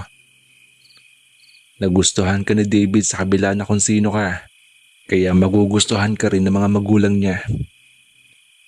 Alas 5:30 ng hapon ay umalis na sa Bulacan sina Julia at David. Mahigit isang oras din ang naging biyahe nila papunta sa isang fine dining restaurant sa Maynila kung saan naghihintay ang mga magulang ng binata. I'm sorry, we're late. Hinging paumanhin ni David sa mga magulang. You are just right on time and it's worth the wait. Sabi ng babae, naramdam ni Julia na siyang ina ni David. Napakaganda ng ngiti nito sa kanya. It's nice to finally meet you, Iha. It's my pleasure po, mama. Call me tita. Tumingin ito kay David. She's very beautiful, anak. Anak na kita. Maganda ang taste mo. Ngumiti si David. Lumambot ang puso ni Julia. Nawala rin ang kanyang kaba at napakasaya na kahit hindi pa lubusang kilala ang mga magulang ng binata ay parang nagugustuhan na siya nito. Tumingin si Julia sa ama ni David. Hindi ito nakangiti pero hindi naman mukhang galit. Nang ipakilala siya ni David ay kagaya ng ginang, sinabihan din siyang tawagan na lang itong tito. Nagsimula ang dinner at naging komportable naman ang pakiramdam ni Julia. Narealize niyang tahimik na tao ang ama ni David at opposite naman nito ang ina ng binata. Ito ang nagkwento ng nagkwento at nagtanong na nagtanong sa kanya. Sa tingin ni Julia, kahit isang oras pa lang ang nakakalipas, ay kilalang kilala na niya ang ginang dahil na rin sa dami ng naging kwento nito. Sa dami rin na tanong nito sa kanya, ay kilalang kilala na rin siya nito. Teacher? Noon lang uli narinig ni Julia na nagsalita ang ama ni David ng pag-usapan ang karir niya. Soon to be po. Hindi ko pa po gustong tawagan ang sarili ko bilang teacher habang hindi pa po ako nakakapasa sa board exam. Tumango ang ama ni David. Bakit gusto mo maging teacher? Alam ko po na mahirap ang maging teacher. Very complex ang mga gawain. Pero sa tingin ko po, ito ang pinakamagandang trabaho sa buong mundo. Hindi po ba nakakatuwang isipin na isa ka sa mga naging daan para maging isang matagumpay ang isang tao? Lahat ng mga matatagumpay na tao kagaya ng mga architect, engineer, accountant, doktor at kahit mga lawyer ay dadaan sa'yo. Kung hindi dahil sa teacher, wala ang mga edukadong tao na iyon. Marami po nagsasabi na maliit lang ang sweldo ng teacher. Para sa akin na simpleng babae lang kung may tuturing, dapat ay maghanap ako ng isang trabaho na makapagpabago sa buhay ko. Pero hindi po ganun ang inaisip ko. Hindi ko po gusto na magkaroon ng trabaho na malaki ang sweldo. Hindi po ganun pangarap ko. Gusto ko po na magtrabaho para mapasaya ang sarili ko. At magawa ko lang po iyon kung alam ko na makakatulong po ako. Ang magkaroon po ng isang rewarding job. Isang rewarding job ang pagiging guro. Dahil ikaw ang gumagawa ng pagbabago sa buhay ng isang tao at nagtuturo sa kanila para makapili ng mga tamang daan para sa magandang buhay. Gusto ko po na maging dahilan ng pagbabago sa isang mabuting paraan. Napansin niya na natigilan ang lahat sa kanyang sagot. Wow! Bulala si David. I really like your answer, Iha. You have a very good point, sabi ng ginang. Nang makabawi ang ama ni David, ay ngumiti ito. Well said. Pagkatapos, ay bumaling kay David. You're lucky to meet this girl. You got to do your very best to keep her sane. You can trust me on that, Dad, sabi ni David at kumintat sa kanya. Sa naging pag-uusap na iyon, lubos na napatunayan ni Julia na welcome siya sa pamilya ni David. Napakagaan at napakasaya na kanyang pakiramdam.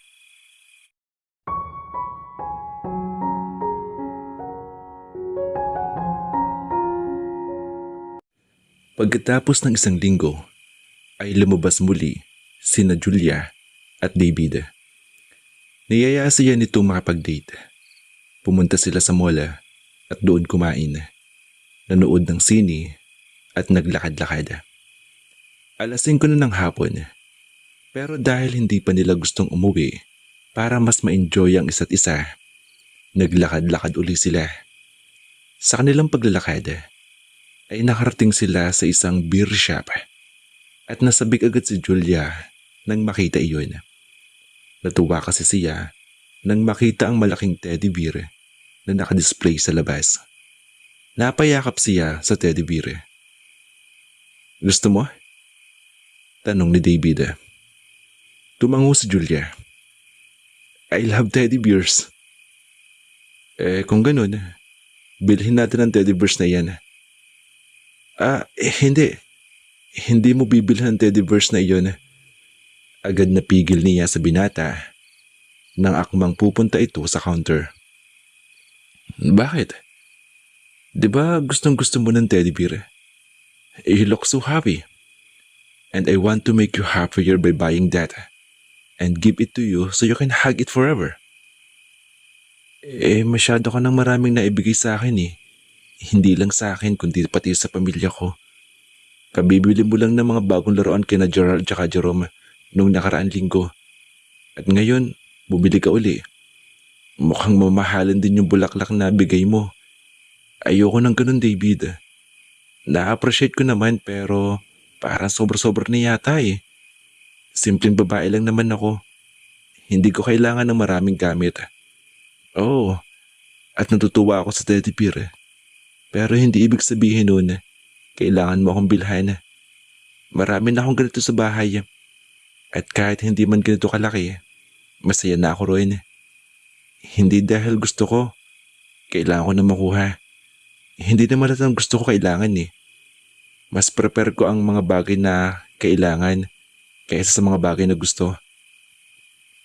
Sandaling natulala si David. Pagkatapos ay ngumiti. Nababanggit na rin naman ang kailangan sa gusto, di ba? Magbibigay ako ng pahayag tungkol diyan. Ikaw, Julia Reyes, hindi ka lang kagaya ng sinasabi mo sa teddy bear na ito. Hindi lang kita gusto. It's both. Kailangan at gusto rin kita. Dumali ka na naman. Sabi na lang niya. Pero hindi naman napigilang mamula. Nagustuhan niya iyon. Kinilig siya. And you like it. Don't deny it. Hindi naman kaya mag-deny ang mukha ko eh, di ba? Oo. And you look really beautiful whenever you blush. Sabi ni David at hinaplos ang mukha niya.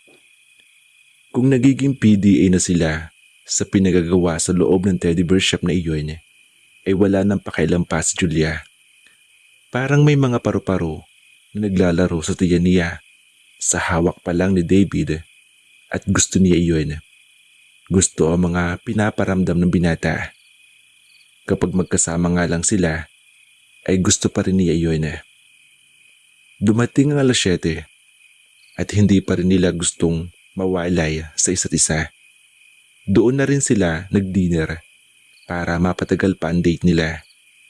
Dinala siya nito sa isang restaurant sa loob din ng mall na iyon. Pero kahit masasabi na maganda at desente iyon, ay hindi nila masasabi ni David na ganun ang lahat ng tao na papasok. Paano kasi? Maingay ang nasa katabi nilang mesa na mukhang nagde-date din. Iyon nga lang, mukhang teenager pa ang mga ito. Maingay at nagpapalitan ng corny quotes. Gusto mo bang lumipat tayo? Tanong ni Julia sa binata. Umiling si David at ngumiti. Sa tingin ko nga, naaliw pa ako eh. Huwag mong sabihin na naaliw ka na pakinggan sa pagpapalitan ng balat ng dalawang yan. I don't find it corny. I find it amusing. Ikaw ba? Nagkipit balikat lang si Julia bilang sagot. Hindi mo gusto ang mga ganung banat? Napakamot sa ulo si David. Sayang. Gusto ko pa naman sanang gumawa ng para sa'yo. Seryoso? Kaya lang mukha namang ayaw mo kaya di subukan natin. Putol niya sa sinasabi ni David. Ngumiti si David. Sinalubong nito ang tingin niya. Matalino ka naman, di ba? Bakit hindi mo pa ako magawang sagutin? Naramdam niya na doble meaning iyon. Naiinip ka ba, David? Sandaling hindi nakapagsalita si David. Bumuntong hininga ito. Sorry. Nabigla lang ako. Kung ganun, seryoso ang banat na yon. Madalas na naiisip ko yun, oo. Ayoko namang isipin mo na naiinip ako. Pero sana maintindihan mo ang sitwasyon ko. Kinakabahan din ako sa mga ginagawa ko. Ito ang unang beses na ginawa ko ito at pakaramdam ko, nawawalan ako ng kumpiyansa sa sarili. Lalo na't hindi ko naman alam ang nararamdaman mo para sa akin. Wala kang sinasabi sa akin. Para akong nasa isang trial and error process. Naaalala ni Julia na nalagay rin siya sa ganung sitwasyon. Magsasalita na sa niya nang hawakan ni David ang kanyang kamay. Pero mong isipin yun na minamadali kita. Kaya ko naman na maghintay eh. Nabigla lang talaga ako. Kaya ko magtiis dahil gusto ko na maniwala na gusto mo rin ako. Pero kung hindi man, handa pa rin naman ako na ipaglaban ka. Gagawin ko ang lahat. At iyon hindi lang dahil sa gusto kita. Dahil iyon sa matindi sa pagkagusto nararamdaman ko sa'yo. Mahal na kita. At gagawin ko ang lahat para makasama ka habang buhay, Julia. Mahal mo na ako? Tumango si David. Napakabilis ng lahat pero sigurado ako, mahal na kita. Nang makilala at makasama kita ng lubos, marami akong naramdaman na kakaiba sa'yo. Gusto ko palagi kitang kasama. Kapag hindi ko ginagawa yun, palagi ko naman naiisip ang mga panahon na magkasama tayo. When you're there, I'm thinking of you. When you're not there, I'm still thinking of you. Hindi kita magawang alisin sa sistema ko. Kapag wala ka, hindi kumpleto ang buhay ko. Lumambot ang puso ni Julia sa mga sinabi nito. At ganun din ako, David. Ha? Mahal mo rin ako? Tumango siya. Sa tingin ko, kapag kasama kita, masaya ako.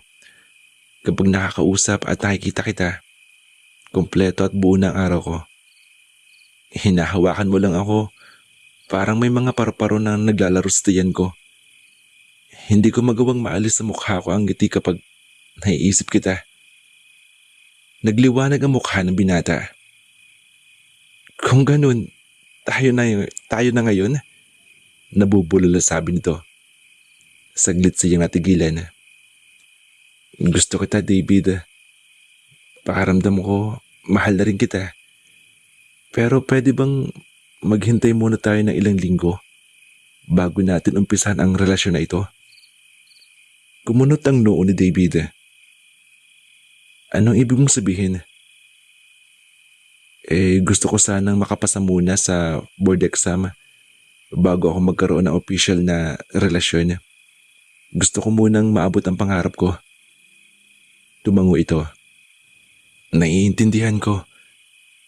Pero papaano kung hindi ka makapasa? Alam ko na hindi ko dapat iniisip yun. Pero sinabi mo na mahal mo ako, David. Dapat pinagkakatiwalaan mo ako. Nakalabing sabi ni Julia. Tinitigan siya nito. Mamaya-maya ay ngumisi. I know it. I feel it. Papasa ka. At pareho nating makukuha ang isa't isa. Lumipas ang halos 2 buwan. Nanginig si Julia nang mabasa ang text message na kaklase niya. Lumabas na raw ang resulta ng board exam. Hindi niya inaasahan iyon dahil na rin wala pang 32 days ang nakalipas mula na mag-board exam sila.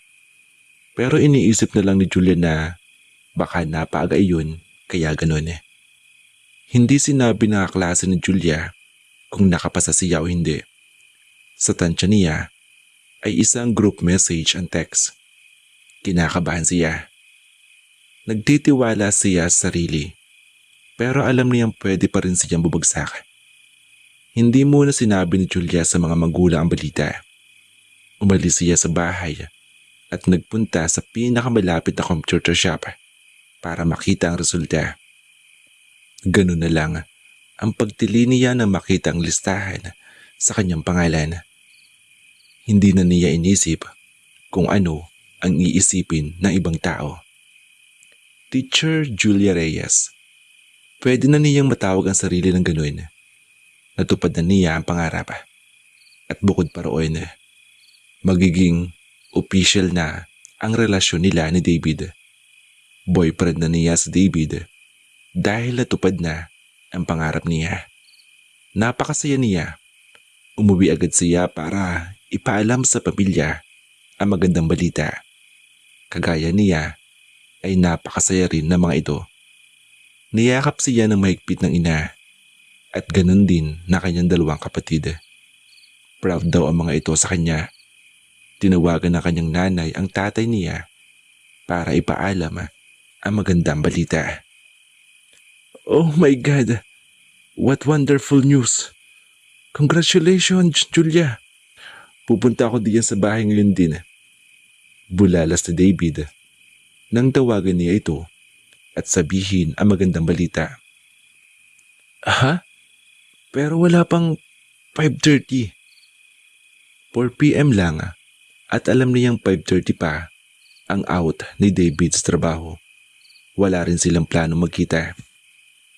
Magka-undertime ako. Mahalaga pa ba ang trabaho kaysa sa mga ganyang balita? Magse-celebrate tayo kasamang pamilya mo. Isasama ko rin tatay mo. Hindi na umangal pa si Julia. May punto si David. Isa pa, gusto rin niyang i-celebrate ang araw na iyon kasama si David at ang mga espesyal na tao sa kanyang buhay. Alas 6 nang dumating si David at ang kanyang tatay. Humaba ang biyahe ng mga ito dahil daw sa traffic. Niyakap siya ng dalawa pagdating ng mga ito. I'm so proud of you. I love you. Bulong ni David habang yakap siya. Hindi mapigilan ni Julia na mapangiti. Bukod sa pagpasa sa board exam, espesyal din sa kanya ang araw na iyon dahil tuloy na niyang masasabi na boyfriend niya si David. Kaya na rin niya sagutin ang bulong nito. Hindi nga lang niya ginawa sa ngayon dahil ayaw niyang mailang ang kanyang pamilya. Kumain sila sa labas bilang celebration. Pagkatapos ay niyaya niya mga ito na magpunta sa simbahan kahit na medyo lumalalim na ang gabi. Kailangan niya magpasalamat sa Panginoon pero dahil na rin sa oras at nagiging mainitin na ang ulo ni Jerome dahil gusto nang matulog, nauna nang umuwi ang kanyang pamilya. Tanging si David na lang ang isinama niya sa simbahan. Matagal ang lumuhod si Julia at nagdasal. Pinuna naman niya si David pagkatapos. Mukhang marami kang sinasabi kay Lord . Siyempre, sobrang bless ko kaya. Ipinagpasalamat niya ang lahat ng mga bagay na tinatamasa ngayon. Pakaramdam niya ay napakaswerte talaga niya. Maayos sa kanyang pamilya. Natupad na ang matagalan niyang pangarap. At binayaan pa siya ng isang David sa buhay. Sa ngayon, wala na siyang mahihiling. Her life seems so perfect. Kung ganun, puro pasalamat lang sinasabi mo kay Lord. Humiling din naman ako sa kanya. Pwede ko bang malaman kung ano yan? Tinignan niya ang binata, saka ngumiti. Sana, kagaya ng buhay ko ngayon, pagpalain din niya ang relasyon namin ng boyfriend ko na ngayon. Ngumiti na maluwang si David at niyakap siya. Ang akala ko nakalimutan mo na. Hinihintay ko rin ang araw na ito, David. Tumingin si David sa altar. Thank you, Lord, for all the blessings. Higit sa lahat, ang pagbibigay sa akin ng babaeng ito na ngayon ay malaya ko nang matatawag na girlfriend. Paglabas ng simbahan, ay hinalikan siya ni David para masila ang relasyon nila. Hindi na siya umaangal dahil gusto rin naman niya. At kagaya ang pakaramdam ni Julia sa buhay na dinaranas ngayon, ganun din ang halik ni David. It was perfect. Marahil lang ang halik ni David Napayakap pa siya rito habang sinusunod naman nitong hinalikan ay ang kanyang noo. Julia felt very special. I will love you endlessly, Julia. And I will do the same to you too, David. Or should I call you honey, sweetheart, or babe? Love will do. Nakangiting sagot ni David kahit wala iyon sa sinabi niya. Love. Ang sarap isipin na may matatawag na siyang gano'n. Ang sarap ding isipin na nakuha na niya iyon sa edad pa lang niya ngayon. Napakabata pa niya at marami pa silang pagdadaanan ni David. Pero gustong maniwala na dahil mahal nila ang isa't isa, makakayanan nilang pagdaanan ng mga iyon. Naglakad na lang sila pauwi. Dahil mas marami ang pamilya niya, pinadala nila ang kotse sa kanyang tatay para na rin mas maging komportable ang mga ito. Nagpababa na lang sila sa simbahan na hindi naman kalayuan sa bahay nila. Habang magkahawak kamay na naglalakad, napansin ni Julia ang kakaibang kulay ng buwan. Red? It's a red moon. Nasisiyahan pa niyang itinuro ang buwan. Wow! Ngayon lang ako nakakita ng ganyan Ako nga rin nakakamangha diba? Mula sa pagtingala sa langit ay bumaling siya sa binata. At masaya rin ako na nakita ko ng ganitong nakakamanghang pangyayari kasama ka. I wonder kung may mga kaibang meaning ang ganitong pangyayari. Siguro, I'll search that later and I will call you. Paano? Hindi ba sinabi mo kanina na nalimutan mo ang cellphone mo kanina sa office? Dahil daw sa pagmamadali ni David kanina, nakalimutan nitong kunin ang cellphone na sandaling binitawan habang nag-aayos ng gamit paalis ng opisina. May spare phone naman ako sa bahay. I will still call you kapag nakauwi na ako. Hindi ko gustong pag-alalahin ng girlfriend ko, lalo na sa unang araw ng relasyon namin At gusto kong gawin mo rin yan sa bawat araw ng relasyon natin Oo naman. Sa bawat araw na panghabang buhay ng relasyon natin. Sana ganito ang buhay araw-araw Natatawa si David.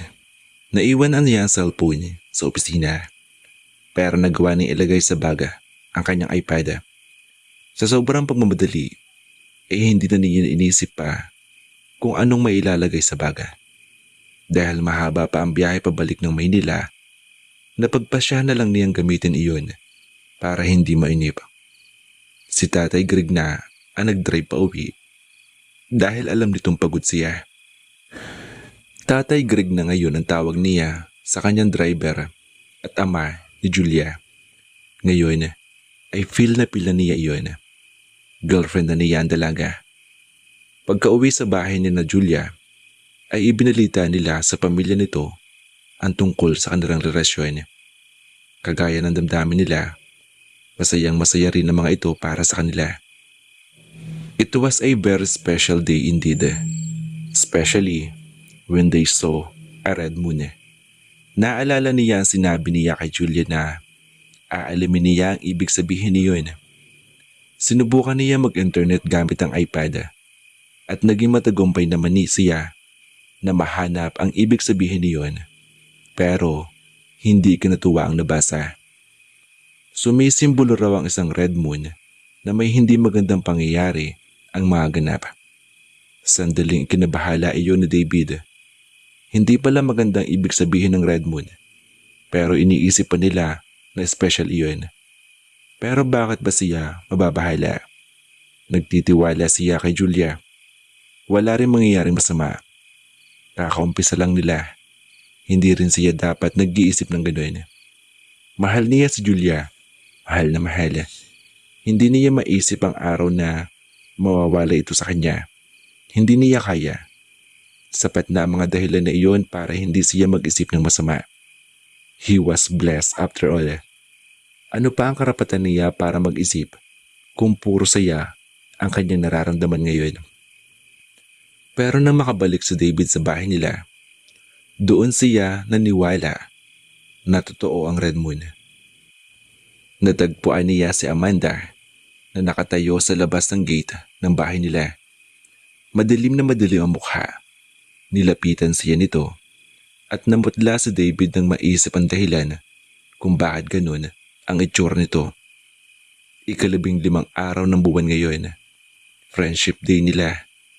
Ngayong araw ay isineselebrate nila ang 5 taon ng pagbuo nila ng espesyal na araw na iyon. Hindi na nagtaka si David na sa halip na batiin ni Amanda ay isang malakas na sampal ang natanggap niya mula rito.